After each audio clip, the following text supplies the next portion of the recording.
San Cristobal, isang tahimik at payapang lugar. Sa maliit na bayan na to, nakatira ang magmatalik na kaibigan na sina Macario at Lazaro. Sa kabila ng magkalayong agwat ng estado ng buhay nila, ay hindi yun naging hadlang para makabuo sila ng pagkakaibigan. Laki sa hirap si Macario, habang si Lazaro naman ay anak ng pinakamayamang pamilya sa San Cristobal. Nagtatrabaho si Macario sa asyenda ni na Lazaro bilang magsasaka. Ang pagkakaibigan ng dalawa ay nagsimula nung mga bata pa lamang sila. Palagi silang magkalaro noon hanggang sa magbinata na sila ay nagpatuloy pa rin ang maganda nilang samahan. Ngunit ang pagkakaibigan nila ay sinubok nang dumating ang isang babae sa kanilang buhay. Si Nieves. Isang umaga, naglalakad si Macario papunta sa dulo ng pilapil kung saan abala ang mga manggagawa sa paghahakot ng mga pananim. Kasama niya ang isang babae na nakasuot ng simpleng damit. Yun si Nieves. Meron itong mahaba at tuwid na buhok na kumikinang sa sikat ng araw. Mapupungay ang mga mata nito at ang labi nito ay parang laging nakangiti kahit walang sinasabi. Napansin ni Macario ang maingat na hakbang ni Nieves na parang ayaw nitong maputikan ang kanyang mga paa. Oo, dahan-dahan lang Nieves. Baka madulas ka. Umulan kasi kagabi kaya maputik ang daan. Ayos lang ako, Macario. Hindi naman ako maselan.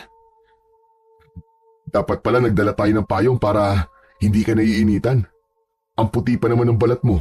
Baka umitim ka. Walang problema sa akin kung umitim ako. Ano ka ba? Huwag mo nga akong ituring na parang prinsesa. Hindi mapigilan ni Macario ang paghanga sa ganda ni Nieves. Ngunit alam niyang masyadong mataas ang pangarap niya kung iisipin niyang maaaring magustuhan siya nito. Napansin din niya ang pagbaling ng mga mata ng mga trabahador kay Nieves habang dumadaan sila. Maya-maya pa ay narating na ni Macario ang kinaroroonan ni Lazaro na abala sa pagbibilang ng mga sako ng bigas. Nang mapalingon si Lazaro sa kanila, ay kay Nieves kagad ang atensyon ng mata nito. Lazaro, si Nieves nga pala. Anak siya ni Mang Esteban. Galing siya sa Maynila. Ikaw pala ang anak ni Mang Esteban. Magtatagal ka ba rito sa asyenda, Nieves? Mga isang buwan lang po. Dumalaw lang po kay Itay. Isang buwan lang? Sayang naman. Sana magustuhan mo dito. Wala nga lang mga building at mall dito, hindi kagaya sa Maynila. Pero tahimik at payapa dito sa San Cristobal. At teka, sandali. Magkakilala na kagad kayo ni Macario, Nieves? Oo. Nasa kubo kasi siya ni Itay nang dumating ako kagabi. Kaya nakilala ko kagad si Macario. Ipapasyal niya raw ako ngayon dito sa asyenda. Alam mo, Nieves, marami pang gagawin si Macario eh. Ang mabuti pa, ay ako na lang ang magpapasyal sa'yo dito sa asyenda. Dadaling kita sa isang talon dito na sigurado ko na magugustuhan mo. Pero Mas alam ko ang asyenda kaysa kay Macario. Kung hindi mo na itatanong, ako ang anak na may-ari nito at balang araw, ako na magmamana ng lahat ng nakikita mo. Hindi na hinintay pa ni Lazaro na magsalita si Nieves. Hinila niya na ito, palayo kay Macario. Habang palayo si Nieves, ay lumingon ito kay Macario na parang nagpapasaklolo, pero ngumiti lang siya na parang nais niyang iparating na ligtas ito kay Lazaro. Hindi maitatanggi kay Macario na nagustuhan din kagad ni Lazaro si Nieves. Hindi na siya nagtaka dahil si Nieves ay may taglay na kagandahan at kasimplihan na lahat ng lalaki ay papangarapin. Isang gabi, habang bilog ang buwan at puno ng bituin ang kalangitan, ay magkatapat sina Macario at Lazaro sa isang lamesang gawa sa kahoy. May bote ng lambanog sa gitna nila at pulutan na sisig. Tahimik ang paligid nun, maliban sa mga huni ng kuliglig. Paminsan-minsan ay nag-iinom ang magkaibigan, lalo na kapag nais nilang mag-usap sa mga seryosong bagay. Ay sasabihin nga pala ako sa'yo, Macario. Tungkol to kay Nieves. Ha? Tungkol ka mo kay Nieves? Oo. Gusto ko siya, pare. Alam kong ikaw ang una niyang naging kaibigan dito. Kaya gusto ko sanang humingi ng tulong sa'yo. Tulungan mo naman akong ligawan siya. Seryoso ka ba kay Nieves, pare? Ang ibig ko sabihin ay, kilala kita eh. Mahilig kang maglaro pagdating sa mga babae. Naaawa lang kasi ako sa kanya kung magagaya lang siya sa mga pinaiyak mo babae. Seryoso ako sa kanya, Macario. Ngayon lang ako nakaramdam ng ganito sa isang babae. Mabuti naman kung ganun. Ano palang gusto mong gawin ko? Anong klaseng tulong ang kailangan mo? Madali lang, tol. Ilakad mo ako sa kanya. Sabihin mo na mabuti akong tao. Ikwento mo sa kanya kung gaano ko siya pinahalagaan. Alam mo na, bigyan mo ako ng magandang tulak sa kanya. Sige, tutulungan kita. Pero sa tingin ko, baka hindi siya ganun kadaling mapasagot eh. Kaya nga nandiyan ka eh, di ba? Ikaw ang alas ko, Macario. Hindi ako sanay sa ganitong bagay eh. Mas madali sa akin na makipagnegosyo kaysa sa manligaw ng babae. Alam mo naman na hindi ako tumutuloy sa ligawan eh. Pero iba kasi si Nieves, pare.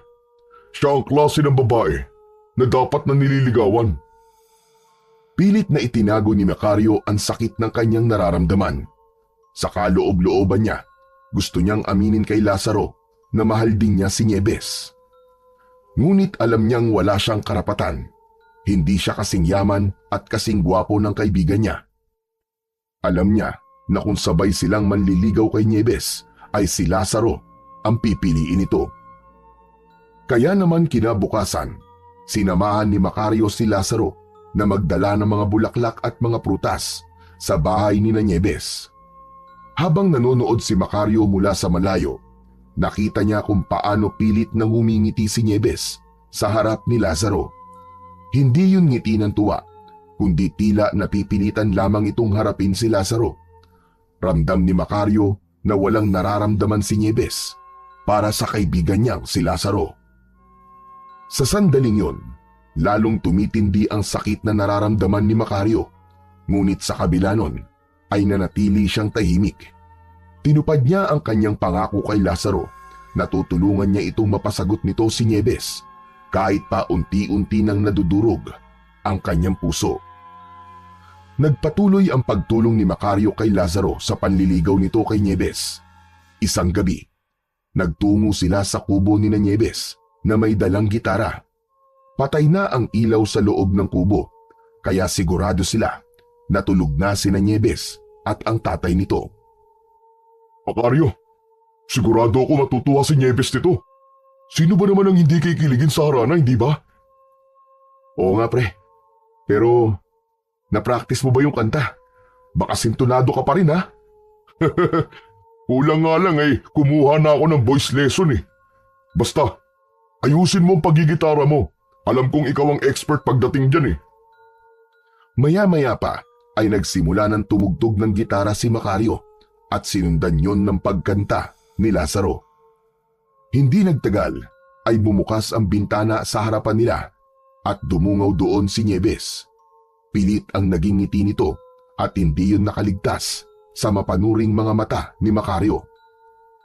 Matapos umawit ni Lazaro ay pinatuloy sila ni Nieves sa loob ng kubo. Agad na inabot ni Lazaro ang isang bungkus ng rosas kay Nieves. Salamat Lazaro. Sana hindi ka na nagabala pa. Hindi ka abala para sa akin, Nieves. Kahit lahat ng oras ko ay kaya kong ibigay sa'yo. Maraming salamat, Macario.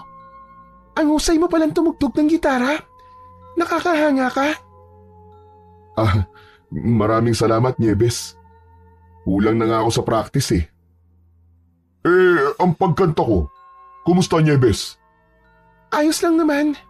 Medyo wala ka lang sa tono. Pero alam mo, sobra ko na-appreciate ang effort yung dalawa. Sa sumunod na mga araw, hindi pa rin tumigil si Lazaro sa panliligaw kay Nieves. Nagpadala ito sa babae ng mamahaling mga regalo tulad ng alahas, imported na tsokolate at mga bulaklak na pinaangkat pa nito sa ibang bayan. Madalas ay si Macario ang nagdadala ng mga yon kay Nieves dahil sa abala si Lazaro sa mga gawain sa hasyenda. Sa tuwing nagdadala ng regalo ni Lazaro si Macario kay Nieves, ay palagi niyang napapansin ang malamlam na ekspresyon nito. Minsan, lumapit si Nieves kay Macario at mahina itong nagsalita. Macario, pwede bang sabihin mo kay Lazaro na huwag na siyang mag-abala? Hindi ko naman kailangan ng mga ganyang bagay eh. Anong ibig mong sabihin? Nahihiya kasi ako magsabi sa kanya. Pero gusto ko na sana siyang huminto sa panliligaw sa akin. Hindi ko siya gusto, Macario. Nagsasayang lamang siya ng oras. Bakit hindi mo bigyan ng pagkakataon ng kaibigan ko, Nieves? Ako na nagsasabi sa'yo. Mabuting tao si Lazaro. Hindi pa ba pagbibigay ng pagkakataon ng ginawa ko na hinayaan ko siyang manligaw? Pero wala talaga akong nararamdaman sa kanya eh. Ang totoo, meron na akong ibang gusto. Hindi makasagot si Macario. Ang naisip niya ay baka merong nobyo si Nieves na nasa syudad. Alam niyang hindi niya maaaring sabihin yun kay Lazaro dahil hindi niya kayang makitang masaktan ang matalik niyang kaibigan. Nang sumunod na araw ay inutusan na naman ni Lazaro si Macario na magdala ng regalo. Isang kahon na nakatali ng pulang laso ang dinala ni Macario sa kubo ni Nieves. Nakita ni Macario si Nieves na nakaupo sa mahabang bangko sa ilalim ng puno ng mangga. Agad siyang lumapit sa dalaga. Nandiyan ka pala, Nieves. May pinabibigay pa ulit sa'yo si Lazaro. Macario, sinabi ko na sa'yo na sabihin mo kay Lazaro na tigilan niya na ako. Alam ko naman yun, Nieves. Pero hindi ko pa nasasabi kay Lazaro na ayaw mo na magpaligaw sa kanya eh. Ano bang mali sa matalik kong kaibigan? Mabait naman siya. Saka gwapo pa. Hindi ko siya gusto, Macario. Pero alam kong mabuti siyang tao. Yun lang. Hindi ko talaga siya mahal. Dahil ba meron ka ng nobyo sa Maynila? Kaya ayaw mo kay Lazaro? Wala akong nobyo. Hindi ko gusto si Lazaro dahil ikaw ang mahal ko, Macario. Ikaw. Nanlaki ang mga mata ni Macario at hindi agad nakapagsalita. Nagulat siya, ngunit hindi maikakaila ang kaunting saya na naramdaman niya. Nieves, nagbibiro ka lang, di ba? Hindi ko ginagawang biro ang ganitong bagay. Alam kong hindi may inaasahan to. Pero totoo ang sinasabi ko. Mahal kita. Nagkagusto na ako sa'yo nung ipinakilala ka pa lang sa akin ni tatay. Nieves, mahal din kita. Pero hindi tayo pwede. Ayokong sirain ang pagkakaibigan namin ni Lazaro dahil lang sa isang babae. Isa pa, mas magiging maganda di hamak ang buhay mo kay Lazaro kung siyang pipiliin mo. Ganda nga ang buhay ko, pero hindi naman ako masaya. Kung totoong kaibigan si Lazaro, may intindihan niya na tayong dalawa ang nagmamahalan. Sandaling natahimik si Macario. Alam niyang tama si Nieves. Pero hindi pa rin niya kayang maging dahilan yon ng pagkawasak ng puso ng kanyang matalik na kaibigan kung magkakatuluyan sila ng dalaga. Nieves, mas mabuti sigurong ilihim muna natin to.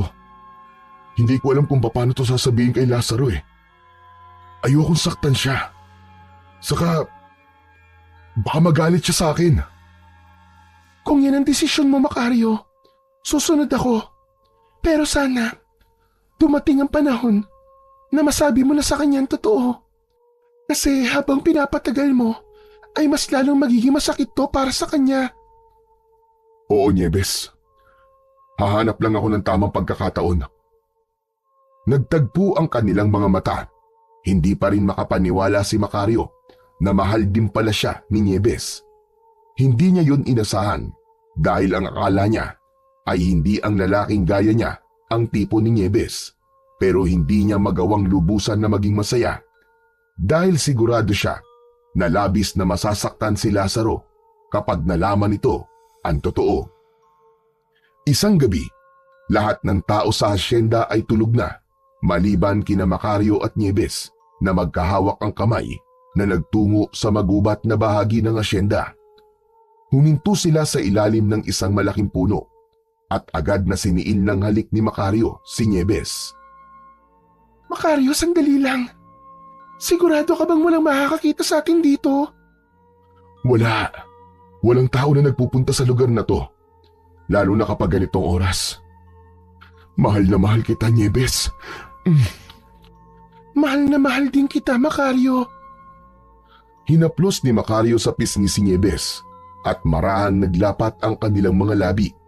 Nagyakap sila na parang ayaw na nilang pakawalan ang isa't isa. At doon, sa ilalim ng malaking puno, ay naganap ang kanilang lihim na sandali ng pagmamahalan. Kinabukasan, habang abala si Macario sa pag-aayos ng mga gamit sa kamalig, ay dumating bigla si Lazaro. Agad na napansin ni Macario na tila hindi maganda ang timpla ng kanyang kaibigan. Seryoso ang mukha nito at matiim ang tingin sa kanya.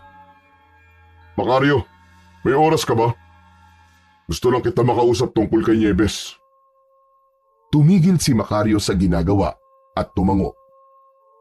Ano yun, Lazaro? Sa tingin mo, may pag-asa ba ako kay Nieves? Ang dami ko na naibibigay na regalo sa kanya pero hanggang ngayon ay parang wala pa rin siyang balak na sagutin ako. Palagay ko naman may pag-asa ka sa kanya eh. Yun naman ay sa tingin ko lang ha. Si Nieves pa rin kasi makakapagsabi kung may pag-asa ka ba sa kanya. Ewan ko ba? May pakiramdam kasi ako na merong ibang gusto si Nieves na nandito rin sa asyenda eh. Macario, matagal na kitang kaibigan. Alam mo kung gaano kita pinahahalagan. Pero alam mo rin kung ano ang hindi ko kayang palampasin. Ang katrayduran. Nanlamig si Macario sa mga salitang yun ni Lazaro. Hindi niya alam kung nagkataon lang o sinasadya ni Lazaro ang sabihin yun. Ano naman ang ibig mo sabihin, Lazaro? Wala naman. Gusto ko lang siguraduhin na maayos ang lahat. Alam mong pinagkakatiwalaan kita, Macario. Kaya kapag nalaman mo kung sino lalaking kinalolokohan ni Nieves dito sa asyenda, sabihin mo kagad sa akin, ha? Yun lang ba? Sige. Walang problema. Sasabihin ko kapag nalaman ko kung sino lalaking yun. O sige, mauna na ako. Mag-iingat ka, Macario. Isang mahinang tapik sa balikat ang iniwan ni Lazaro kay Macario bago ito umalis. Pinagpawisan si Macario kahit malamig ang hangin. Sa mga sinabi ni Lazaro, nararamdaman niyang may alam na ito. Nagsimulang lumalim ang kaba niya at nagkaroon siya ng takot na baka alam na ni Lazaro ang relasyon nila ni Nieves. Alas 5 ng umaga, nang isang malakas na sigaw ng babae ang sumira sa katahimikan sa asyenda. Isa si Macario sa mga nagising. Paglabas niya ng kanyang kubo, ay nakita niya ang mga tao na tumatakbo patungo sa kubo ni Nieves. Agad na kinabahan si Macario, kaya mabilis siyang tumakbo papunta sa bahay ng kanyang nobya. Pagdating doon ni Macario, ay marami ng tao sa paligid ng bahay ni Nieves. Nanlaki ang mga mata niya nang makita ang katawan ng ama ni Nieves na nakahandusay at naliligo sa sariling dugo. Tadtad ng saksak ang buo nitong katawan, habang si Nieves naman ay yakap-yakap ang ama at pumapalahaw sa pag-iyak.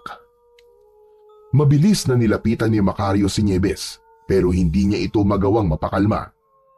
Hindi nagtagal ay dumating ang mga pulis. Agad na nahanap ng mga ito ang kutsilyong ginamit sa pagpatay sa tatay ni Nieves. May nakita ring isang pares ng tsinelas sa pinangyarihan ng krimen at ang kutsilyo at tsinelas ay pagmamay-ari lahat ni Macario. Sa araw din na yon ay hinuli ng mga pulis si Macario dahil sa lakas ng ebidensya laban sa kanya. Bitiwan niyo ako! Bitiwan niyo ako! Hindi akong pumatay! Inosente ako! Bitiwan niyo ako! Tiningnan si Macario ng mga tao. Lahat ay galit at takot sa kanya.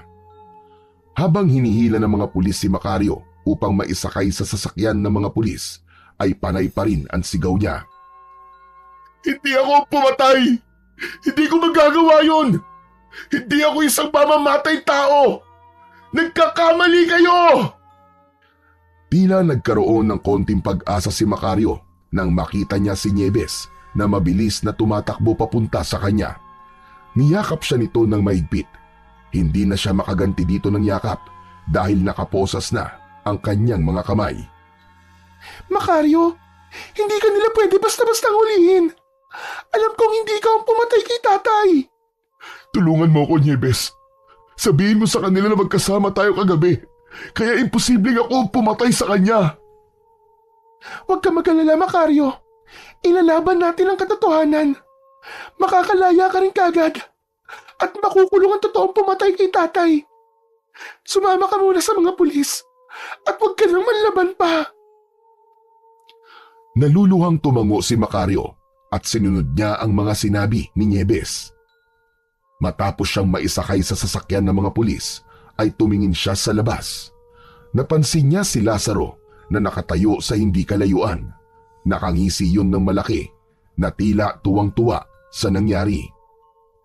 Isang katotohanan ang tila bomba na sumabog sa harapan ni Macario. Doon niya napagtanto na si Lazaro ang nag-frame up sa kanya. Sigurado siya na alam na nito ang relasyon nila ni Nieves, kaya nagawa nito ang bagay na yun. Habang papalayo ang sasakyan ng mga pulis, unti-unting napuno si Macario ng galit at pangako sa kanyang sarili na hindi siya titigil hanggat hindi niya na ipapakita sa lahat ang katotohanan. Inakala ni Macario na dadalhin siya sa himpilan ng mga pulis, pero inilipat siya sa isang puting van. Panay ang tanong niya sa mga pulis kung saan siya dadalhin ng mga ito, pero kahit isa ay walang sumasagot. Hanggang sa nakarating sila sa isang pier at sunod na sinakyan nila ay isang bangka. Kinabahan na si Macario at nagkaroon siya ng hinala na may gagawing hindi maganda ang mga pulis sa kanya. Sa kabila ng malalakas na hampas ng alon sa bangka, si Macario ay tahimik na nakaupo lamang habang nakabosas ang mga kamay. Makalipas ang ilang oras na paglalakbay sa dagat, ay isang isla ang nakita niya sa unahan. Palaki ng palaki yun habang lumalapit sila. Huminto ang bangka sa dalampasigan ng naturang isla. Sir, sandali lang ho. Bakit po nandito tayo? Ano pong lugar to? Wala pa ring sumagot sa tanong ni Macario. Pagdating sa dalampasigan, inihatid siya ng mga pulis patungo sa isang malaking gusali na siyang isa palang malaking kulungan. Hindi makapaniwala si Macario na may ganun palang klase ng kulungan. Parang nasa gitna yun ng kawalan at tila doon itinayo ang kulungan na yun upang walang presong makakatakas. Binuksan ng isang pulis ang may kadilimang selda. Marahas na itinulak ng pulis si Macario papasok. Nang maisarado ang pinto ng selda, ay saka inalis ng pulis ang kanyang mga posas. Sir, sandali, bakit ako nandito? Wala pa namang paglilitis na nangyari ah! Walang imik na umalis ang pulis. Maigpit na humawak si Macario sa malamig na rehas at patuloy siyang sumigaw. Pakawalan niyo ako rito! Wala akong kasalanan! Hindi ako dapat nandito! Sir! Pakawalan niyo ako! Malingaw-ngaw ang sigaw ni Macario sa pasilyo, pero kahit isa ay walang sumasagot sa kanya. Maya-maya pa ay nagulat siya ng isang boses ng matandang lalaki ang narinig niya sa isang sulok ng selda. Sinasayang mo lamang ang boses mo. Dahil kahit anong sigaw mo riyan, hindi ka nila papakinggan. Dahil bayad na sila. Napalingon si Macario, isang matandang lalaki, may humpak na pisngi at puno ng pilat ang muka ang nakaupo sa isang madilim na sulok ng kanyang selda. Medyo mahaba at puti na ang buhok nito. Anong ibig mo sabihin? May nagbayad sa mga pulis na yon para ikulong ka rito. Kagaya ng ginawa sa akin at sa ibang preso na kasama natin dito. May mga taong kaya magbayad para ipatapon tayo dito nang hindi na dumadaan sa paglilitis. Walang hustisya sa lugar na ito. Nanlaki ang mga mata ni Macario. Ang kanyang tuhod ay nanghina at napaupo siya sa malamig na sahig ng selda. Si Lazaro, siya ang nagbayad sa mga pulis para makulong ako rito. Dahil tayong dalawa magiging magkasama sa selda, kailangan nating malaman ang pangalan ng isa't isa. Ako nga pala si Andoy. 30 taon na akong nakakulong dito. 30 taon? Paano mo kinaya na ganun ka nakatagal sa lugar na ito? Kapag napunta ka sa islang to, wala ka na magagawa kundi ang tanggapin na dito ka na rin mamamatay. Ikaw, anong pangalan mo? Macario. Ako po si Macario. Anong kwento mo, Macario? Bakit ka napunta rito? Atang, isa po akong trabahador sa asyenda na pagmamay-ari po ng pamilya ng matalik kong kaibigan. Pinagkatiwalaan ko siya. Pero tinraidor niya ako. Hindi niya matanggap na mahal ako ng babaeng mahal niya. Sigurado ako na siya ang pumatay sa tatay ng nobya ko at tinanim lang niya mga ebidensya para ako mapagbintangan. Ako naman ay isang magsasaka. Tumanggi akong ipagbili ang lupain ng pamilya namin sa isang mayamang lalaki. Napagbintangan din akong pumatay kagaya mo. Halos parehas lang pala ang kwento natin dalawa. Pero hindi po ako susuko. Aalis ako sa islang to. Tatakas ako at pagbabayarin ko si Lazaro sa ginawa niya sa akin. Isang panaginip at pangarap na lang yung gusto mong mangyari, iho. Walang nakakatakas dito sa Isla Mortus. Bukod sa bantay sarado ang lugar, ay napaliligiran tayo ng malawak na karagatan. Hindi ka pa man nakalalayo, patay ka na sa pagod sa paglalangoy. Alam mo ba kung bakit tinawag ang isla na to na Isla Mortus? Umiling si Macario. Sa Latin, ang ibig sabihin ng mortus ay patay. Lahat ng nakukulong dito ay dito na rin mamamatay. Kaya kung ako sa'yo, tanggapin mo na lamang na dito ka na rin mamamatay. Tumahimik si Macario. Ang pag-asa na kanina'y nagliliyab sa kanyang puso ay unti-unting pinatay ng mga sinabi ni Andoy. Wala siyang nagawa kundi ang magpakalunod sa bigat ng katotohanan na baka habang buhay na siyang naroon sa islang yon. Mabilis na lumipas ang mga taon at hindi niya namalayan na 7 taon na siyang nasa Isla Mortus. Noong mga unang taon niya ay puro hirap ang dinanas niya. Minsan ay hindi sila kumakain sa isang araw at tubig lamang ang ibinibigay sa kanila. Konting pagkakamali ay ikinukulong siya sa Bartolina kung saan 3 araw siyang walang pagkain. Sa loob ng kulungan ay nakita ni Macario ang pinakamasasahol na anyo ng tao. Ngunit lahat ng yun ay natutunan niyang pakisamahan ng dahil kay Andoy. Naging matalik na kaibigan ni Macario si Andoy. Ito ang nagbigay ng proteksyon sa kanya sa ibang preso na naisaktan si Macario dahil may katungkulan si Andoy sa samahan ng mga preso sa Isla Mortus.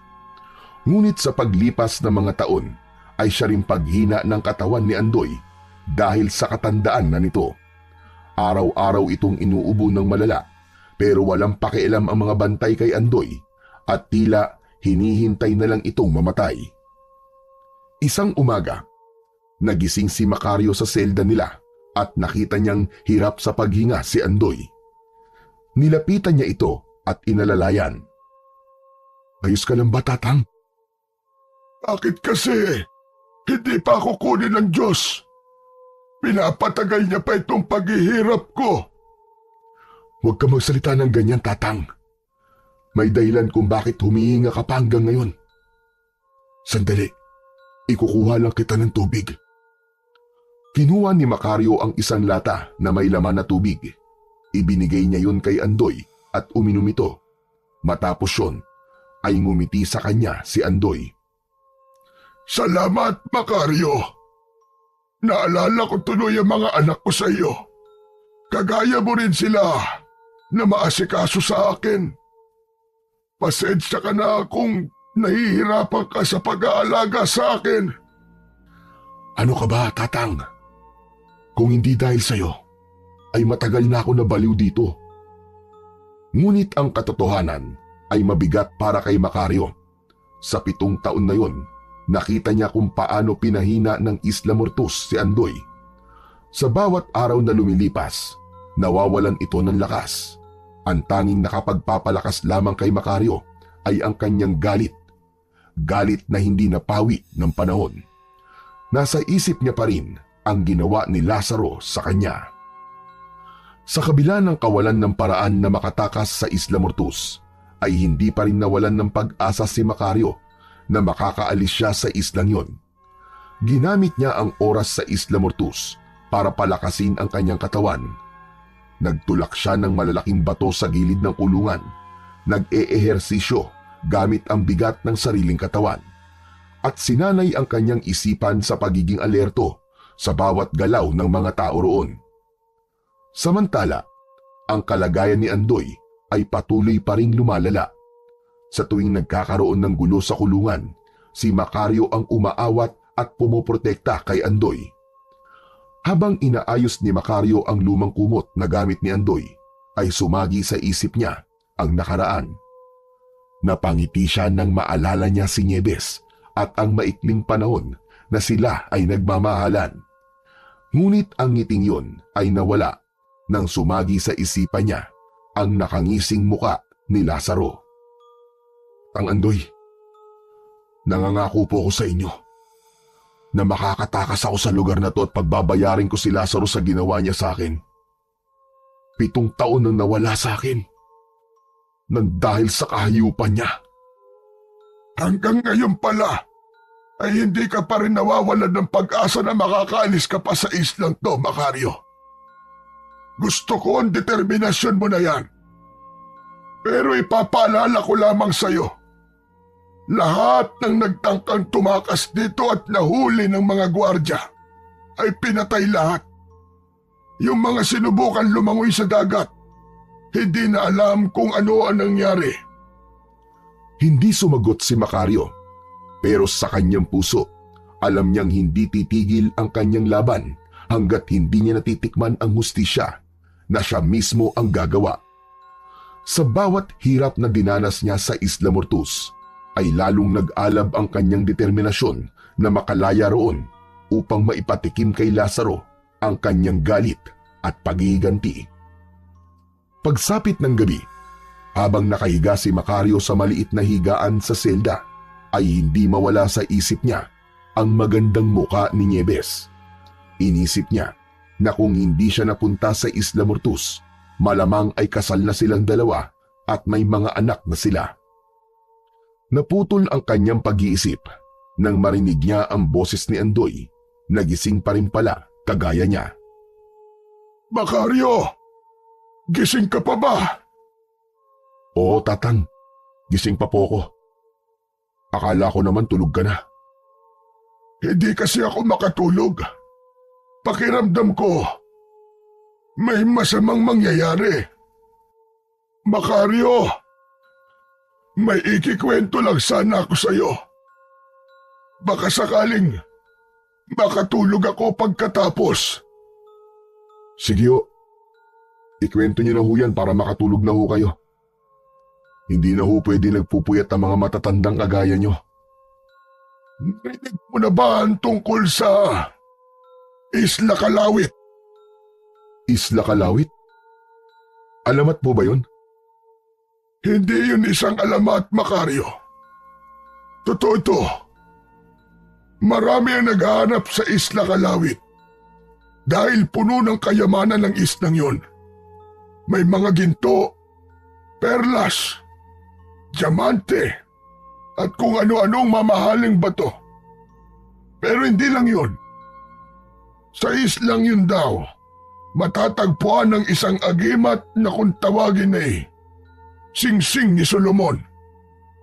Dahil nagbibigay yun ng kakaibang lakas at talino sa sino mang magmamayari nito. Napangisi si Macario, halatang hindi naniniwala. Agimat? Kayamanan? Ano ka ba naman, Tatang? Para ka naman bata. Naniniwala ka ba sa ganyang bagay? Alam ko na mahirap paniwalaan, pero marami ng tao nagsabi noon. Yung mga naunang nakulong dito sa Isla Mortos, narinig ko rin silang pinag-uusapan ito noon. Kung sakali raw na makakatakas ka rito, isa lang ang dapat mong puntahan, ang Isla Kalawit. Magagamit mo kasi ang mga kakayahan na naroon para makapagbagong buhay. Kaya Macario, kung may pagkakataon kang makatakas, tandaan mo mabuti ang sinabi ko. Magpunta ka sa Isla Kalawit. Hanapin mo ang islang yon. Tatang Andoy, tigilan niyo na po mga kwento niyong walang katuturan. Ang mabuti pa po ay matulog na tayo. Bigla po akong inantok sa kwento niyo eh. Hindi na nagsalita pa si Andoy. Maya-maya pa ay narinig na ni Macario ang mahinang paghilik ng matanda. Ang totoo, mas lalo siyang hindi nakatulog sa kwento ni Andoy. Nagtatalo ang isip niya kung dapat ba niyang paniwalaan ang sinasabi ni Andoy tungkol sa isang isla na puno ng kayamanan. Naisip niya na kung totoo yun at makukuha niya ang mga kayamanan na naroon, ay maaari niya yung magamit sa paghihiganti niya kay Lazaro. Kinaumagahan ay nagising si Macario sa lamig na bumalot sa kanya. Sumilip siya sa maliit na bintana na may rehas at nakita niya ang malakas na buhos ng ulan na sinasabayan pa ng malalakas na hampas ng hangin. Lumingon siya kay Andoy na nakahiga pa rin at nakapikit. Lumapit si Macario kay Andoy at tinapik ito sa braso. Naramdaman niyang malamig ang balat ni Andoy pero hindi niya yun binigyan ng pansin. Tatang, bangon na. Oras na ng almusal natin. Sigurado ko na marami na namang iuutos sa mga gwardya dahil bumabagyo. Ngunit hindi kumilos si Andoy. Medyo kinabahan na si Macario pero nagpatuloy siya sa paggising sa matandang kaibigan. Tatang Andoy! Tatang, bangon na! Napapasarap yata ang tulog mo porkit malamig ah. Mas lalong tumindi ang kaba ni Macario habang inaalog ang kaibigang matanda. Ngunit kahit anong yugyug niya, ay nanatiling hindi gumagalaw si Andoy. Pinulsuhan ni Macario si Andoy at nanlamig siya dahil wala na itong pulso. Hindi na rin ito humihinga. Doon niya napagtanto na wala na si Andoy. Patay na ang matalik na kaibigan niya sa kulungan. Lumuhod si Macario sa tabi ni Andoy at niyakap ito ng mahigpit habang tumutulo ang kanyang mga luha. Tatang naman eh. Hindi ka pwedeng mawala. Ikaw na lang kaibigan ko rito, iiwan mo pa ako. Kailangan kita, Tatang. Kailangan kita. Gumising ka. Gumising ka. Gumising ka, Tatang! Pero kahit na anong iyak ang gawin ni Macario, ay hindi na nagising pa si Andoy. Labis siyang nasaktan. Kung alam lang niya sana na mawawala na ito, ay hinabaan pa sana niya ang pakikipagkwentuhan dito nung nakaraang gabi.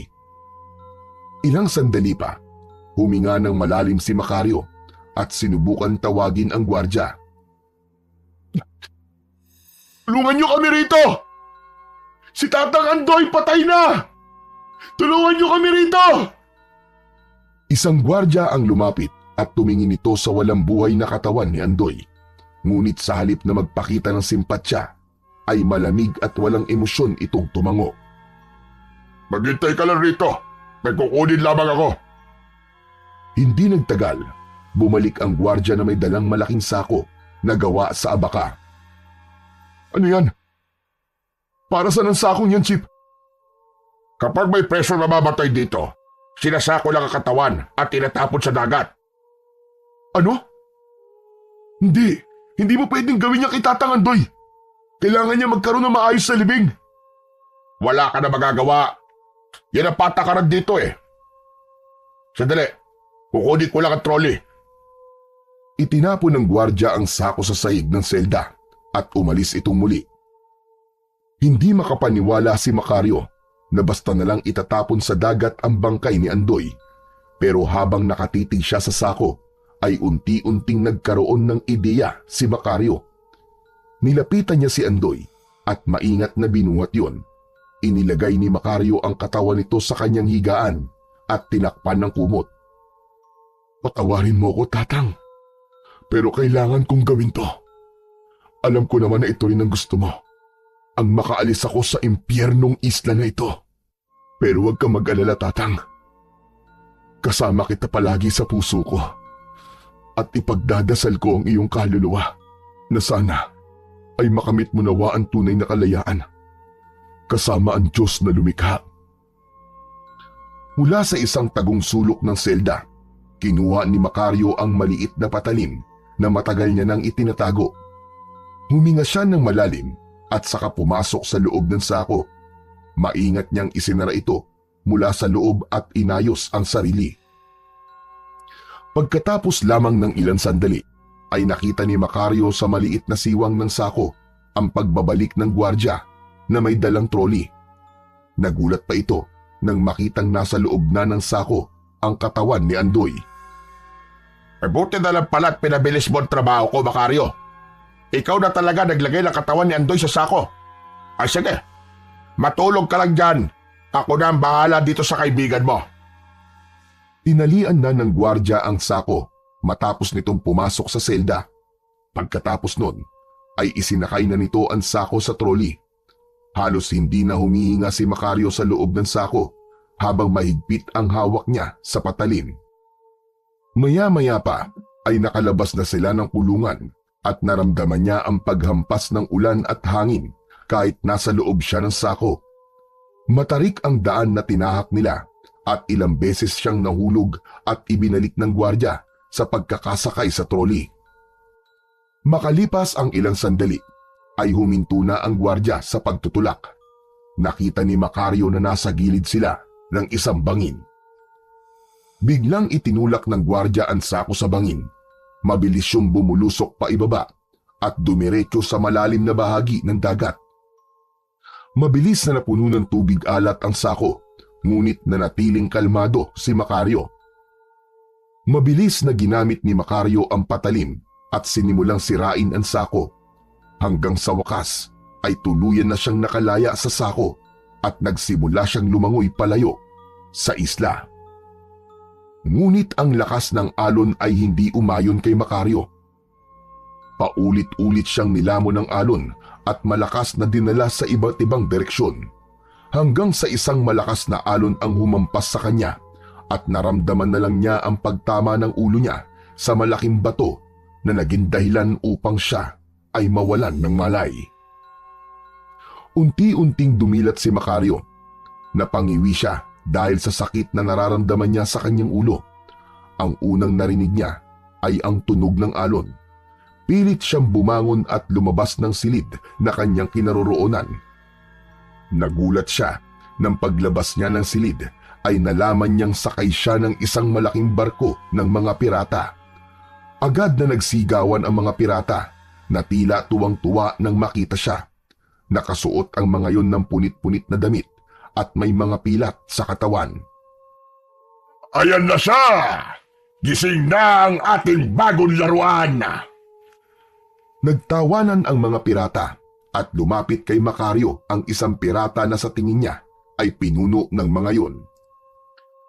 Alam mo siguro ay ligtas ka na. Nakita ka naming inaanod sa dagat na parang patay na isda. Pero swerte mo dahil kinuha ka namin. Ngayon, ipakita mo kung karapat dapat kang mabuhay. Teka, ano bang gusto niyong gawin ko? Simple lang. Bibigyan ka namin ng pagkakataong makalaya. Pero kailangan patunayan mo ang lakas mo. Nakikita mo ba ang lalaking yon? Itinuro ng pirata ang isang lalaki na payat at mukhang nanghihina na. May mga sariwa itong sugat sa katawan na mukhang galing sa pakikipaglaban. Anong gusto niyong gawin ko sa lalaking yun? Siya si Basilio. Isa pagtulad mong naligaw sa maling barko. Isa kang maswerteng hangal dahil bibigyan ka namin ng pagkakataon. Ngunit huwag mong malitin si Basilio. Marami na siyang tinalo na kagaya mo. Kung matatalo mo siya, ay malaya ka na at maaari mong gawin ang kahit na anong gusto mo. Makakaasa ba ako sa sinabi mo? Oo naman! Bilang pinuno ng mga pirata sa barkong ito, ay meron akong isang salita. Ngayon, simulan nyo na ang laban at aliwin nyo kami! Nagpalakpakan at nagsigawan ang mga pirata. Tinignan niya si Basilio. Mukhang nangihina na ito, ngunit nananatiling matalim ang tingin nito kay Macario.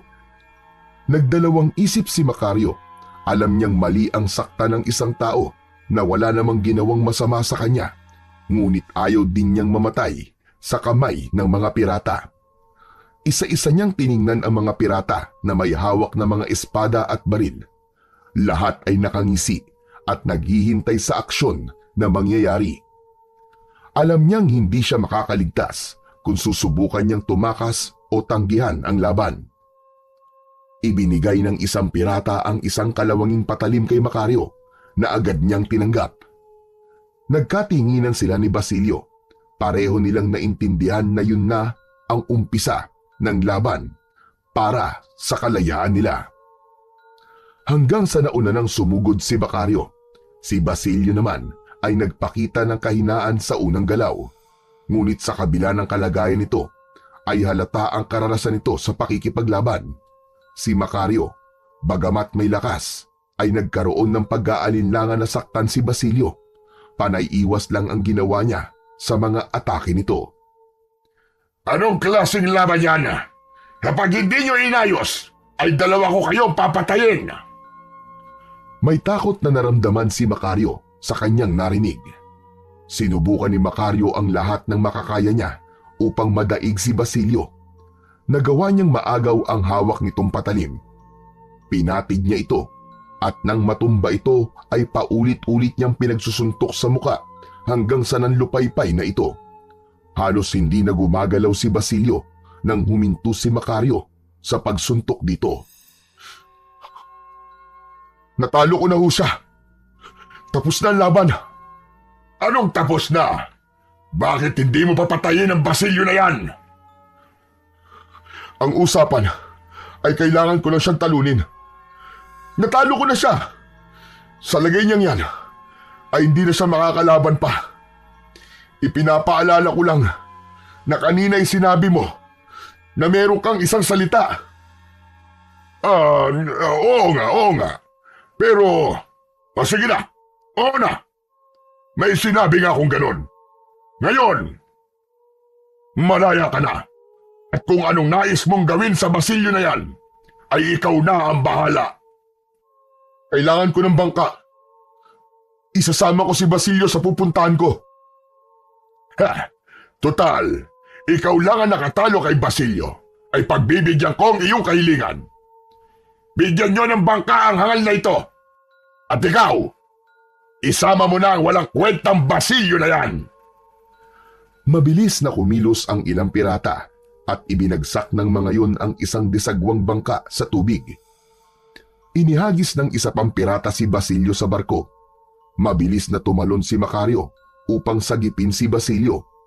Hinila niya at isinakay sa bangka si Basilio at agad siyang nagsagwan palayo sa barko ng mga pirata. Habang unti-unting lumalayo ang bangka mula sa barko, ay unti-unti na ring nawala sa pandinig ni Macario ang malakas na tawanan ng mga pirata. Habang nagsasagwan si Macario, ay nakita niya ang paggalaw ni Basilio. Umungol ito at tumingin sa kanya. Ayos ka lang ba? Pasensya ka na kung sinaktan kita kanina. Hindi ko gustong gawin yon. Naiintindihan ko. Salamat. Dahil hindi mo ako pinatay. Ano nga pala ang pangalan mo?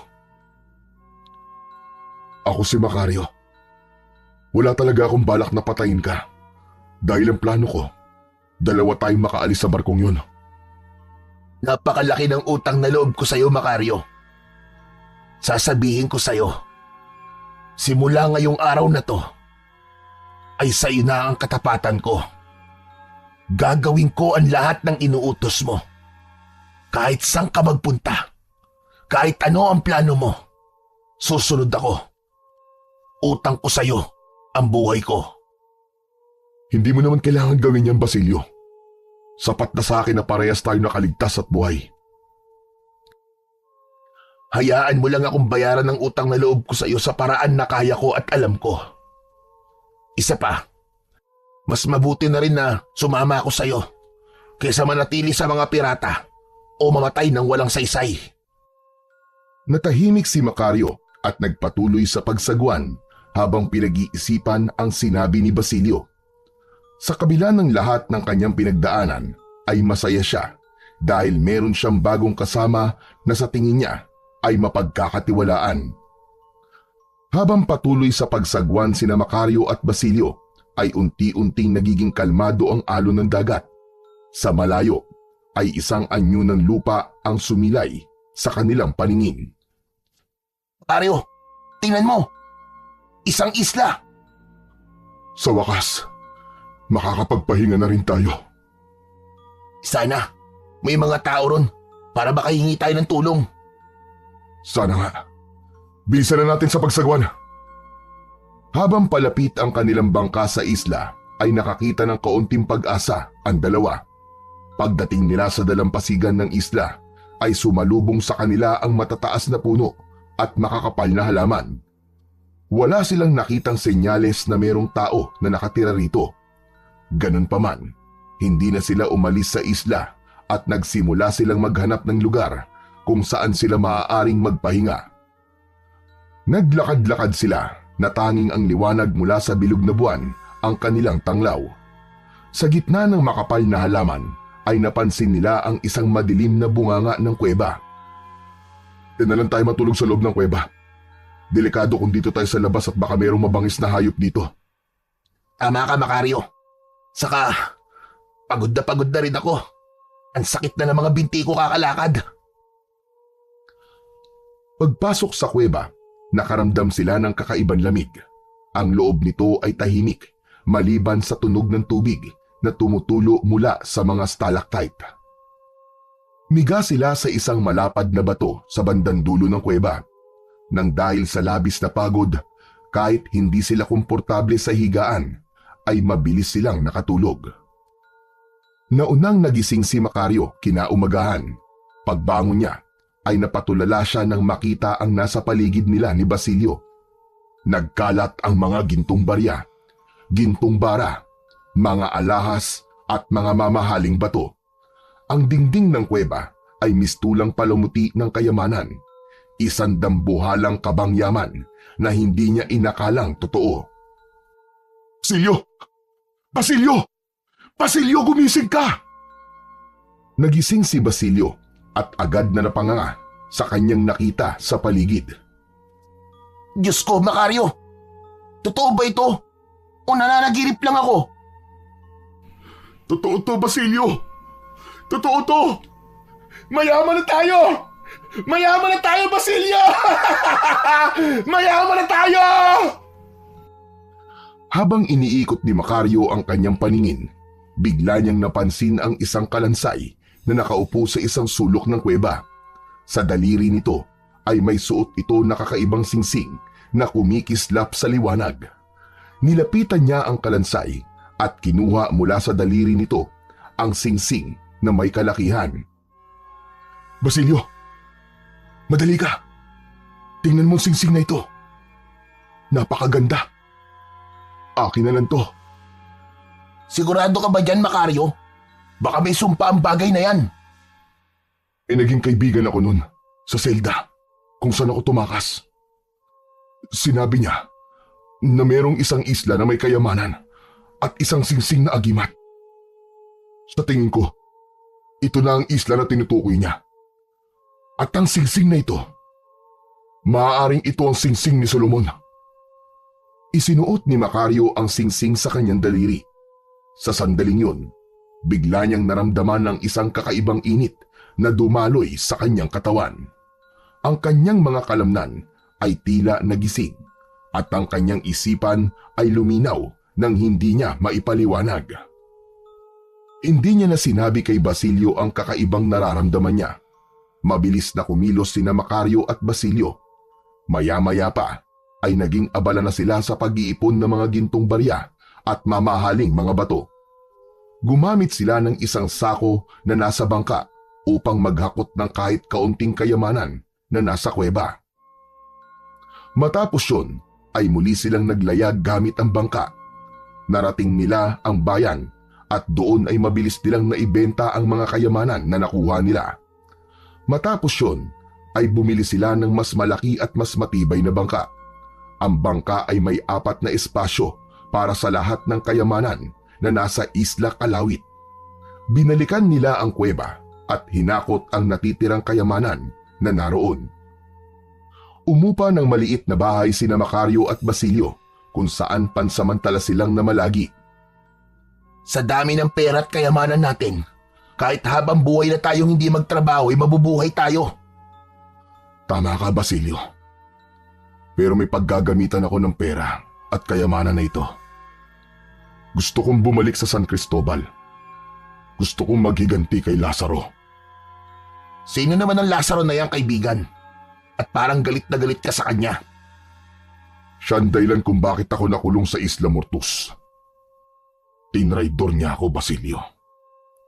Kinuha niya ang lahat sa akin.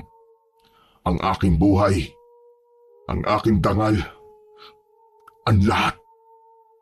Gagamitin ko ngayon ang lahat ng meron ako para pabagsakin siya.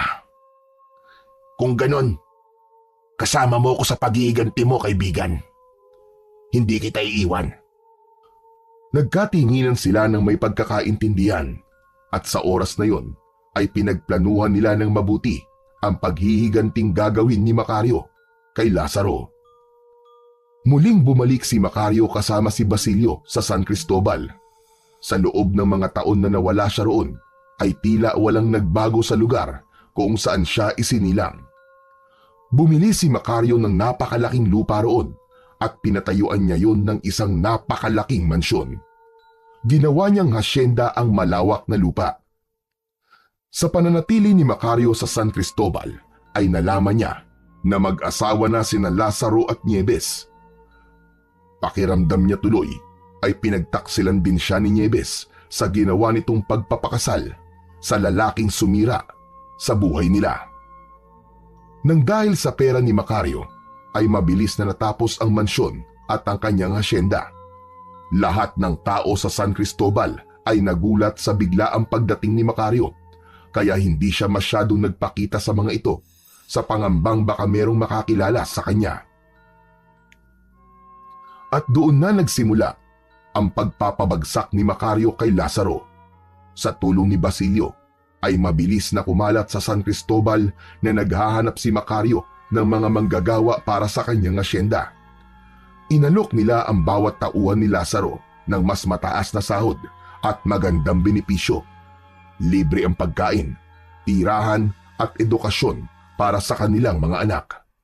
Kaya halos lahat ng tauhan ni Lazaro ay lumipat sa asyenda ni Macario. Isang umaga, habang kasalo ni Macario sa almusal ang ilang tauhan sa asyenda sa isang mahabang lamesa sa tabi ng pilapil, ay dumating ang galit na si Lazaro. Nakasakay ito ng kabayo. Agad na kumulo ang dugo ni Macario nang makita ang dating matalik na kaibigan. Ngunit nanatili siyang kalmado nang harapin niya si Lazaro. Tiwala siya na hindi siya makikilala ng dati niyang kaibigan dahil sa makapal niyang balbas at bigote. Sino ka? Pribadong lugar to. Hindi ka dapat pumapasok ng walang paintulot ko. Sino ka ba? At ang lahat ng tauhan ko ay kinuha mo. Ako si Victor de Dios. Kung ganon, ikaw pala si Lazaro. Hindi ko sila inagaw sa'yo. Binigyan ko lamang sila ng pagpipilian at mas nagustuhan nila ang offer ko sa kanila. Kaya sila mismo lumapit dito sa aking asyenda. Huwag mo kong gawin tanga. Inagaw mo mga tauhan ko at sinira mo negosyo ko. Wala akong ginawang masama, Lazaro. Ibinigay ko lang sa kanilang oportunidad na hindi mo na ibigay sa kanila. Bakit? Natatakot ka bang bumagsak? Kung akala mo'y matatakot ako sa'yo, nagkakamali ka. Wala kang karapatang agawin ang mga pinaghirapan ko. Wala akong inaagaw sa'yo, Lazaro. Nagkakamali ka ng taong binangga mo, Victor. Sisiguraduhin kong babagsak ka rin. Babagsak ka. Tandaan mo yan. Subukan mo. Hindi rin ako natatakot sa'yo, Lazaro. Saglit na nagkatitigan ang dalawa. Sa huli ay mabilis na pinatakbo ni Lazaro paalis ang kabayo niya. Isang nakakalokong ngisi ang sumilay sa labi ni Macario. Nagsisimula pa lamang siya sa kanyang mga plano. Ngunit galit na kagad si Lazaro sa kanya. Hindi na siya makapaghintay sa magiging reaksyon ni Lazaro sa mga susunod pa niyang mga gagawin. Kinagabihan, habang mahimbing na natutulog si Macario, ay tila may bumulong sa kanya para gumising. Sa pagmulat niya, ay naramdaman niya kagad na hindi siya nag-iisa sa kanyang malaking silid. Sa madilim na sulok ng kwarto, unti-unting lumitaw ang isang anino ng isang nilalang. Isang aswang.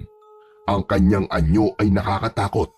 Mahaba ang mga kuko, nanlilisik ang mga mata, at may matalim na ngipin. Umalis ka rito! Kung ayaw mo mamatay! Hindi ako ang mamamatay, kundi ikaw! Mabilis na sumugod ang aswang kay Macario, gamit ang matatalim nitong kuko. Ang singsing na suot ni Macario ay biglang nagdingning at isang kakaibang enerhiya ang dumaloy sa kanyang katawan. Naging mabilis ang kilos ni Macario at nagawa niyang iwasan ang pagsugod ng aswang. Para bang alam na alam niya ang bawat galaw ng aswang. Hindi niya maipaliwanag, ngunit tila binigyan siya ng singsing ng hindi lamang lakas, kundi pati talas ng isip. Muling sumugod ang aswang, ngunit sa bawat pag-atake nito ay naiilagan lamang ni Macario, hanggang sa nagawang kunin ni Macario ang patalim niya na palaging nakatago sa drawer sa tabi ng kanyang kama, at nagawa niyang masugatan ang aswang sa braso nito. Si Macario naman ang umatake at ilang beses niyang nasugatan ang aswang. Walang ano-ano'y tumalon ang aswang sa bintana. Mabilis na nagtungo si Macario sa bintana at hindi niya na nakita pa kung saan nagtungo ang aswang. Nagulat si Macario nang biglang bumukas ang pinto ng kwarto niya. Pumasok doon si Basilio na hawak ang isang itak. Macario! Narinig ko ang ingay! Ano nangyari? Basilio, may aswang na pumasok sa aking silid. Muntik ko na siya mapatay, pero nakatakas siya. Sigurado ka bang aswang ang nakita mo? Sigurado ako, Basilio. Hindi ko akalain na meron na palang aswang dito sa San Cristobal. Simula ngayon, kailangan na natin mag-ingat. Kakausapin ko bukas sa mga trabador. Kailangan masiguro natin ang kaligtasan nilang lahat. Kung yan ang gusto mo. Pero ang singsing mo, bakit umiilaw ang singsing mo, Macario? Tama nga ang kaibigan ko ron sa kulungan. Totoong may kapangyarihan ng singsing na ito, Basilio. Ito ang nagbigay sa akin ng lakas at talino para mapalayas ko ang aswang kanina. Nakaiba nga pala talaga ang singsing na yan, Macario. Pero sigurado ako, nababalik ang kanang aswang na yon. Kung babalik siya, hihintayin ko siya at sisiguraduhin kong hindi na siya makakatakas dahil papatayin ko siya. Nagkatinginan silang dalawa. Alam nila na ang gabing yun ay ang hudyat ng mas malaking panganib. Ngunit sa puso ni Macario, naroon din ang kasiguraduhan. Sa tulong ng kanyang singsing, walang nilalang o aswang ang maaaring makatalo sa kanya. Isang umaga, habang nag-aalmusal si Macario mag-isa, ay biglang dumating si Basilio. Pinagpapawisan ito at bakas sa muka ang pagkabalisa. Macario, may masamang balita. Ano yun, Basilio? 2 trabahador natin na natagpo ang patay malapit sa ilog. Agad na tumayo si Macario mula sa upuan. Hindi na siya nagsalita pa at nauna na siya kay Basilio sa paglabas ng mansyon. Malalaki ang mga hakbang na tinungo niya ang ilog. Pagkarating ni Macario sa ilog ay may ilang trabahador ang naroon. Halos bumaligtad ang sikmura niya nang makita niya ang 2 bangkay na nakahandusay. May mga sugat sa leeg at dibdib. Na parabang inatake ang mga yon ng isang mabangis na hayop. Bukod pa roon ay parehas na wakwak ang tiyan ng 2 at nakalabas ang mga lamang loob. Agad na nagpatawag ng pulis si Macario, ngunit malakas ang hinala niya na hindi tao ang pumatay sa mga trabahador niya, kundi isang aswang. Kaya naman, agad niyang tinipon ang lahat ng trabahador niya para sa isang mahalagang anunsyo. Alam kong lahat kayo ay natatakot sa nangyari. Alam ko rin na ang iba sa inyo ay hindi maniniwala, pero malinaw na may gumagalang aswang sa paligid. Hindi ko hahayaan na may sunod pang mabibiktima. Kaya't simula ngayong gabi, magro-ronda tayo sa buong hasyenda. Ako naman ang bahala sa paghahati ng grupo. Itiyakin natin na bawat sulok ng asyenda ay mababantayan at hindi na magkakaroon ng susunod pang biktima ng aswang. Sa unang gabi ng kanilang pagbabantay ay magkasama sina Macario at Basilio. Pareho silang armado ng itak at mga sulo. Sa bawat hakbang nila, pinakikiramdaman nila ang bawat galaw at tunog sa paligid. Basilio, hindi ko hahayaan na may susunod pang mabibiktima ang aswang na yon sa mga trabahador natin. Ako rin, Macario. Hahanapin natin ang halimaw na yon at sisiguraduhin hindi na siya makakapanlakit muli. Nagtataka lamang ako kung sino ang aswang na yon at kung bakit mga trabahador natin ang pinatay niya. Malakas ang pakiramdam ko na hindi yun basta pag-atake lang. Sinadya ng aswang na yon na maaapektuhan tayo sa ginawa niyang pagpatay. Habang nagro-ronda sila, naramdaman ni Macario ang kakaibang lakas mula sa singsing. Naniniwala siya na habang suot niya yon ay magagawa niyang lagpasan ang kahit na anong laban na darating sa kanyang buhay, kahit pa yon ay ang pakikipaglaban sa mga aswang. Isang gabi, nagmamaneho si Macario pauwi sa kanyang asyenda. Galing siya sa bayan dahil namili siya ng ilang bagay na kailangan niya. Madilim ang daan, kaya nilakasan niya ang ilaw ng kanyang sasakyan. Maya-maya pa ay isang babae ang bigla na lamang tumawid sa kalsada. Agad niyang inapakan ang preno. Kung hindi niya yung nagawa ng mabilis, ay sigurado siya na mababangga niya ang babae. Biglang bumagsak ang babae, kaya agad na bumaba ng sasakyan si Macario. Nilapitan niya ang babae at nakita niya na nawalan yun ng malay. Miss, okay ka lang ba? Walang sagot na nakuha si Macario. Hinawi niya ang buhok ng babae na nakatakip sa mukha nito at laking gulat niya nang malaman na si Nieves yun. Walang pagdadalawang isip na binuhat ni Macario si Nieves at isinakay sa kanyang kotse.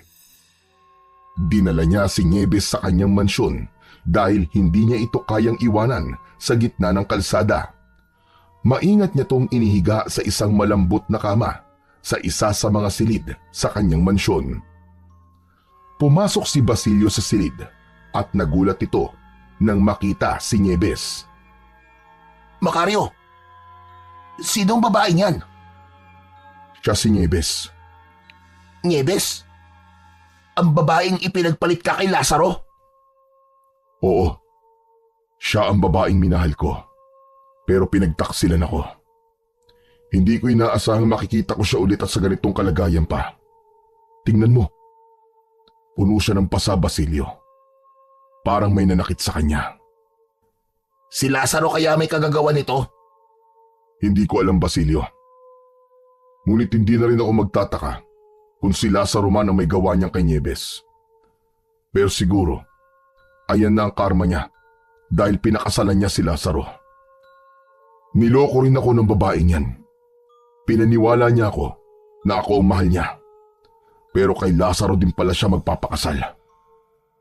Sa gitna ng pag-uusap ni Macario at Basilio ay biglang nagising si Nieves. Agad itong tumingin kay Macario.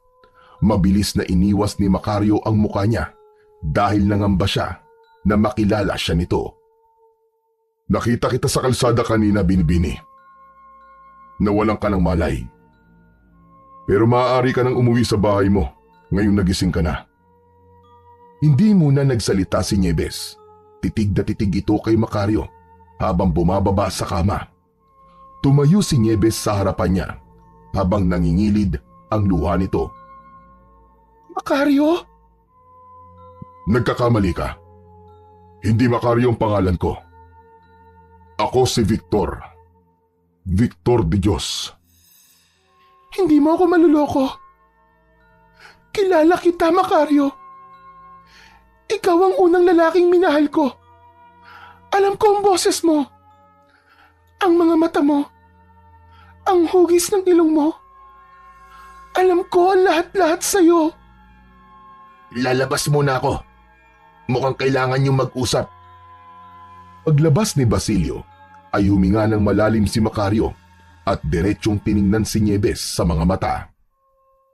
Kung sino man ang Macario na sinasabi mo, hindi ako yon. Makakaalis ka na. Maaari kitang ipahatid sa mga tauhan ko kung natatakot ka maglakad mag-isa. Ang buong akala ko'y patay ka na. Wala na ako nabalitaan sa'yo. Simula nang hulihin ka ng mga pulis. Bakit ba ang kulit mo? Hindi sabi ako si Macario. Ako si Victor de Dios. Biglang niyakap ni Nieves si Macario ng mahigpit, ngunit agad itong itinulak ni Macario palayo. Sa sandaling yon ay tuluyan ng bumagsak ang emosyon ni Macario. Wala kang karapatang yakapin ako, Nieves. Oo na. Ako nga si Macario. Taksil ka. Minahal kita. Pinangarap ko ang buhay na magkasama tayo. Pero anong ginawa mo? Pinili mo ang kaibigan kong traidor. Macario, hayaan mo muna ako magpaliwanag. Paliwanag? Hindi ko na kailangan ng kahit na anong paliwanag na manggagaling sa'yo. Alam mo ba kung ano naranasan ko matapos ibintang sa akin ni Lazaro na ako ang pumatay sa tatay mo? Nakulong ako sa Isla Mortus. Ginawa akong laruan ng mga pirata. Halos ikamatay ko ang bawat araw doon. Sa bawat hampas ng latigo. Ikaw ang nasa isip ko, Nieves. Tapos pagbalik ko rito, malalaman ko na naging asawa mo ang lalaking naging dahilan kung bakit ako naghirap ng gusto. Traidor ka. Traidor kayong dalawa. Nagpakasal kay Lazaro dahil mahal ko siya. Pinilit lang niya ako, Macario. Pinagbantaan ni Lazaro ang buhay ko at ang buhay ng pamilya ko. Hindi ko kayang isugal ang kanilang kaligtasan. Pero kailanman, hindi ko siya minahal. Ikaw pa rin ang laman ng puso't isipan ko, Macario. Ikaw pa rin ang mahal ko. Kung alam mo lang, na araw-araw ako nagdarasal na bumalik ka. At ngayon, nangyari na. Bumalik ka na, Macario. Hindi nakapagsalita si Macario sa mga revelasyon ni Nieves. Nanatili siyang nakatingin sa babae at nakikinig sa mga sinasabi nito. Araw-araw ako nabubuhay sa impyerno. Sa piling ng hayop na si Lazaro. Sinasaktan niya ako. Ginagawang alipin. Kaya tumakas ako, Macario. Mas mabuti lang mabuhay ako sa lansangan kaysa makasama ang isang aswang na kagaya ni Lazaro. Ano? Anong ibig mo sabihin? Aswang si Lazaro? Oo, Macario. Aswang na si Lazaro.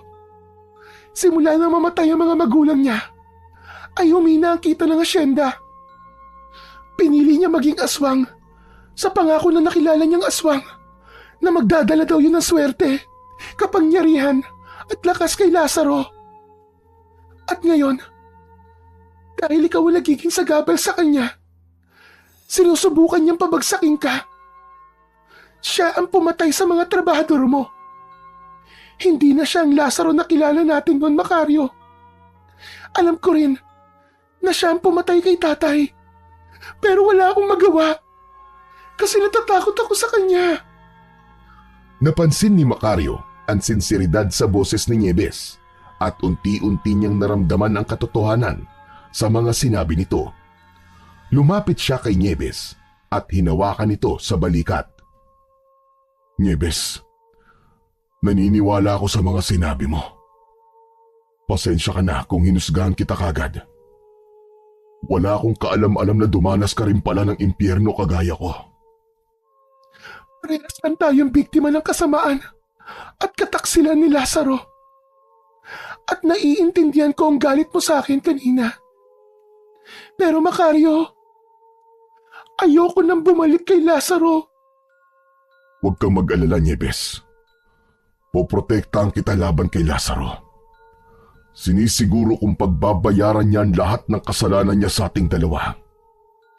Nagdesisyon si Macario na doon na manirahan si Nieves sa mansyon niya. Hindi na siya pumayag na bumalik pa si Nieves sa impyernong buhay nito sa piling ni Lazaro. At dahil nalaman niya na si Lazaro ay isang aswang, sigurado siya na si Lazaro rin ang umataking aswang noon sa kanya habang siya ay natutulog. Natuwa siya dahil iisa lang pala ang kalaban niya. Isang umaga sa hasyenda ni Macario, habang abala siya sa pagtulong sa mga trabahador sa pagsasalansa ng mga sako ng gulay, ay biglang dumating si Lazaro sakay ng isang kabayo. Huminto ito sa harapan ni Macario. Nang bumaba sa kabayo si Lazaro, ay naramdaman kagad ni Macario ang galit nito. Lazaro, hindi ka ba marunong makaintindi? Sinabi ko na sa'yo na hindi ka dapat basta-basta pumapasok dito na walang paintulot sa akin. Wala akong pakialam sa patakaran mo, Victor. Kung ganun, ano ang dahilan at bakit naparito ka? Huwag kang magpanggap na hindi mo alam kung bakit ako nandito. May nakapagsabi sa akin na narito si Nieves. Ilabas mo ngayon din ang asawa ko kung ayaw mo may mangyaring masama sa'yo. Hindi ko alam ang sinasabi mo. Hindi ako hanapan ng nawawalang asawa. Wala rito ang asawa mo, Lazaro. Hindi ko pa nga nakikita kahit dulo ng buhok ng asawa mo. Huwag mo akong subukan, Victor. Hindi mo ko kilala. Ako si Lazaro Madrigal. Wala akong pakialam kahit sino ka pa, Lazaro. At hindi ko gusto ang pagbabanta mo. Kung nawawala ang asawa mo, baka naman may dahilan kung bakit siya umalis sa bahay mo. Babalik ako. At kapag napatunayan ko nagsisinungaling ka, magsisisi ka, Victor. Hindi mo kilala kinakalaban mo. Tumalikod si Lazaro at muling sumakay sa kabayo nito. Napangisi nilang si Macario habang pinapanood ang papalayong si Lazaro. Hindi niya tuloy maintindihan kung bakit naging kaibigan niya si Lazaro. Gayong noon pa man ay kitang-kita niya na kung gaano kasama ang ugali nito. Matapos yun ay bumalik na si Macario sa mansyon. Nakita niya si Nieves na abala sa pagluluto sa kusina. Lumapit siya rito at sinabi niya na nagtungo roon si Lazaro at hinahanap si Nieves. Sinabi niya na may nakakita na naroon si Nieves sa asyenda ni Macario at nakarating yun kay Lazaro. Macario, salamat at hindi mo ko ibinigay kay Lazaro. Hindi ko nakakayanin kung bumalik pa ako sa kanya. At nangako ko sa'yo na poprotektahan kita. Wala kang dapat ikatakot, Nieves. Hindi ko hahayaan na saktan ka pa niya. Habang narito ka, ay walang masamang mangyayari sa'yo. Lumapit si Nieves at hinawakan ang braso ni Macario. Hindi ko alam kung paano kita mababayaran, Macario. Pero alam kong mali na nadamay ka pa sa lahat ng ito. Ginagawa ko to, hindi dahil gusto kong suklian mo ang pagprotekta ko sa'yo. Ginagawa ko to dahil mahal pa rin kita, Nieves. Pero kailangan natin maganda. Sigurado ko na babalik siya rito dahil kumbinsido siyang nandito ka. Tumango si Nieves at mahigpit nitong niyakap si Macario. Gumanti ng yakap si Macario at ipiniramdam niya kay Nieves na wala na itong dapat ikatakot pa. Matapos yun ay agad na kinausap ni Macario si Basilio. Malakas ang kutob niya na anumang sandali ay muling babalik si Lazaro upang kunin si Nieves. Basilio, hindi tayo maaaring maging kampante. Kilala ko si Lazaro. Hindi siya susuko ng ganun-ganun lang. Alam niyang narito si Nieves at gagawin niya ang lahat para makuha niya si Nieves. Handa akong protektahan ng asyenda, Macario. Ang mga tauhan natin ay may mga itak at baril na. At pinalalahanan ko na silang magdoble ingat sa gabi. Mabuti kung ganun. Pero kailangan mas matindi ang ating pagbabantay. Ang pagpatay niya sa ating mga tauhan ay indikasyon na kayang-kaya niya talagang pumatay. Hindi isang normal na tao ang kalaban natin, kundi isang aswang. Sa tingin ko naman, ay wala kang dapat na ipag-alala. Nasa iyo ang singsing na nakuha mo sa Isla Kalawit. Naniniwala ko na matatalo mo si Lazaro, Macario. Ayokong umasa masyado sa singsing. Basta Basilio, maging maingat at handa tayo palagi, lalo na sa gabi.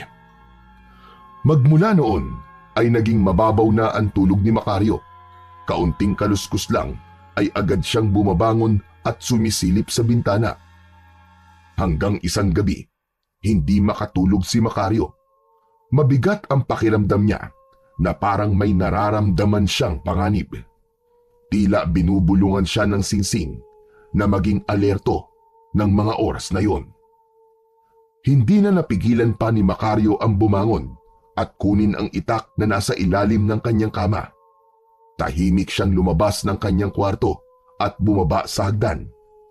Pagdating sa sala, ay binuksan niya ang malaking pinto at tuluyan siyang lumabas sa kanyang mansyon. Sa ilalim ng liwanag ng buwan, ay nakita ni Macario ang aswang na umatake sa kanya at alam niya na si Lazaro yun. Nakatayo yun ilan di pa lamang ang layo sa harapan ng pinto ng mansyon na tila alam nun na lalabas siya. Sinabi ko naman sa'yo na babalik ako para kunin ang aking asawa. Lazaro, sa wakas ay umamin ka na rin sa kung sino kang talaga. Oo, nandito nga si Nieves, pero hindi ako papayag na makuha mo siya. Biglang sumugod ang aswang ng mabilis. Sinunggaban nito si Macario pero mabilis siyang nakailag.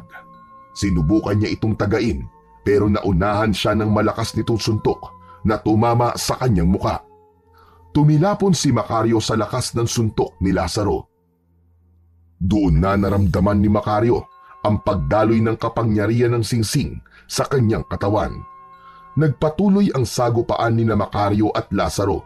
Nagpalitan sila ng pag-atake at wala sa kanila ang nais na sumuko at magpatalo. Ginamit ni Macario ang talas ng kanyang isip. Nang umatake muli ang aswang, ay mabilis niyang iniwasan ito at ginamit niya ang pagkakataon na yun upang saksakin ito ng itak sa tagiliran. Napasigaw ang aswang nang dahil sa labis na sakit. Habang naghahabol ng hininga ang aswang, ay nag-ipon si Macario ng lakas. Sa isang mabilis na galaw, ay sumugod siya sa aswang at buong lakas na tinaga ang aswang sa balikat. Halos humiwalay ang buong braso ni Lazaro sa katawan nito. Hindi pa ron natapos si Macario at isang malakas na saksak sa tiyan ang ibinigay niya kay Lazaro na naging dahilan para bumagsak ito sa lupa. Unti-unting bumalik sa anyong tao si Lazaro. Tumayo naman si Macario sa tabi nito at matiim niya itong tiningnan. Bumalik sa alaala niya ang ngisi noon ni Lazaro nang hulihin siya ng mga pulis. Maawa ka, Victor. Maawa ka. Huwag mo akong patayin. Hindi ako si Victor Dios. Ako si Macario, ang kaibigan mong tinraidor mo. Oras na para magbayad ka sa kasamaan na ginawa mo sa akin. Hindi na hinintay pa ni Macario na makapagsalita si Lazaro at buong galit niyang nilaslas ang leeg nito gamit ang itak. Sumirit ang dugo ni Lazaro at nangisa ito. Maya-maya pa ay tuluyan na itong binawian ng buhay. Mula sa pintuan ng mansyon ay lumabas sina Nieves at Basilio. Yumakap si Nieves kay Macario habang umiiyak. Napapikit si Macario habang pilit na inaalis ang lungkot at bigat sa kanyang puso. Hindi niya intensyon na patayin si Lazaro. Ang nais lang niya ay maghiganti dito. Pero dahil sa pagiging aswang nito at banta sa lahat ng tao sa San Cristobal, ay napilitan na siyang wakasan ang buhay nito.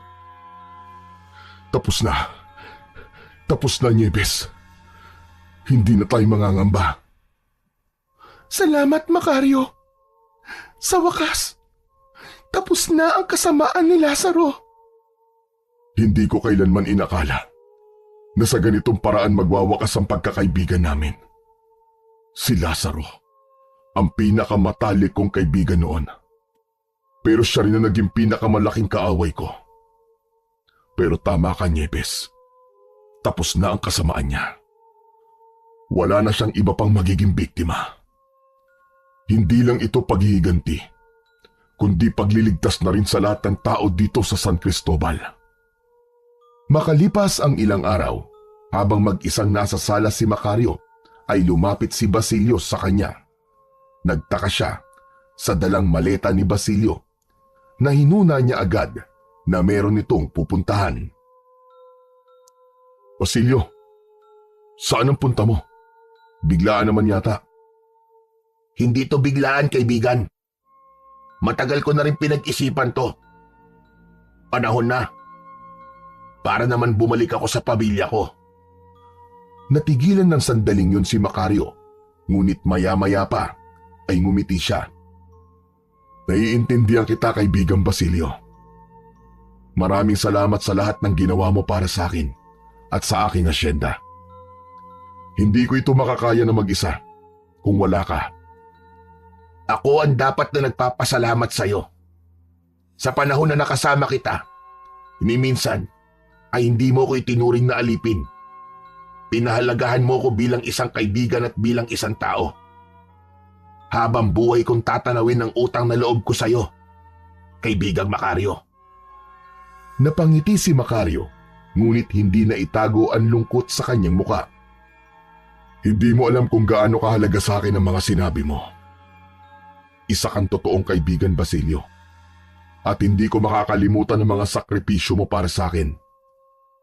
Nagpalitan ng maigpit na yakap sina Macario at Basilio. Kung kailangan mo ng tulong, alam mo kung saan mo ako matatagpuan.